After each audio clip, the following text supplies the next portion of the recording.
আজকে আমি আমার জীবনের ছোট্ট একটা গল্প আপনাদের মাঝে শেয়ার করব। যদি আমার ভিডিওটি ভালো লাগে থাকে অবশ্যই শেয়ার করে যাবেন। শুরু করা যাক। মানুষের জীবনে এমন কিছু গল্প থাকে যেগুলো সে কাউকে বলতে পারে না। শুধু রাতে একা বসে, বসে মনে, মনে বলে। আমার গল্পটা ঠিক তেমনই। বাইরে থেকে হয়তো স্বাভাবিক লাগে কিন্তু ভিতরে ছিল এক পাহাড় পরিমাণে কষ্ট। ছোটবেলায় থেকে বুঝে গেছিলাম সব মা একরকম হয় না। সব বাড়ি শান্তির জায়গায় থাকে না। আমার সবচেয়ে বড় কষ্টের জায়গাটা ছিল কি জানেন? আমার নিজের ঘর। আর সেই কষ্টের কারণ আমার সৎ মা।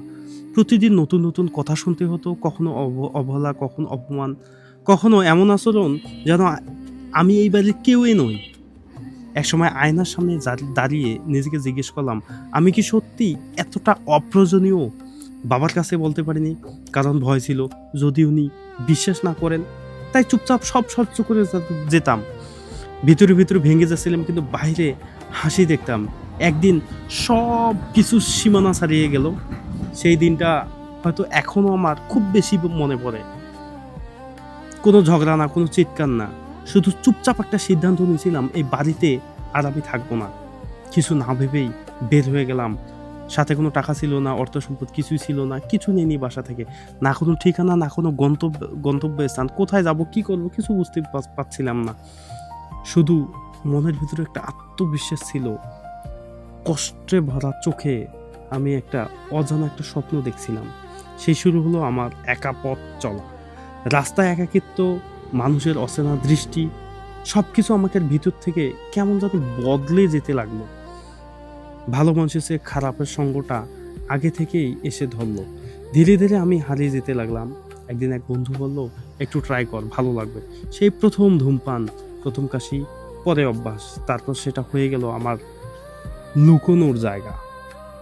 এক কথায় বলতে গেলে কষ্ট লুকোনোর জায়গা।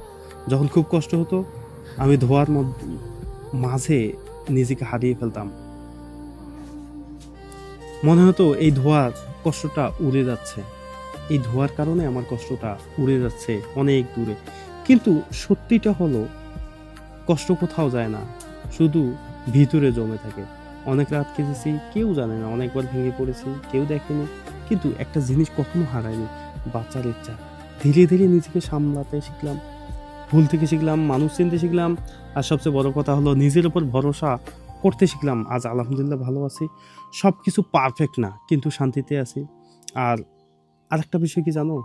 সবচেয়ে অবাক করার বিষয় হলো এত কষ্ট পাওয়ার পরেও আজ আমার কারো প্রতি কোনো অভিযোগ, অভিমান কিছু নেই। না সৎ মায়ের প্রতি, না অতীতের প্রতি, না আত্মীয়স্বজনের প্রতি।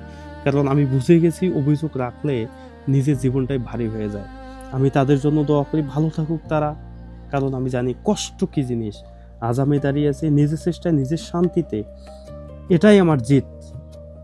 আর তুমি যদি এই গল্পটা শুনে থাকো আর তুমি যদি কষ্টের মধ্যে থাকো তাহলে একটা কথা মনে রেখো, তোমার জীবন এখানেই শেষ না। তোমার গল্পটা এখনো অনেক দূর বাকি আছে। তুমি এখনো হারোনি।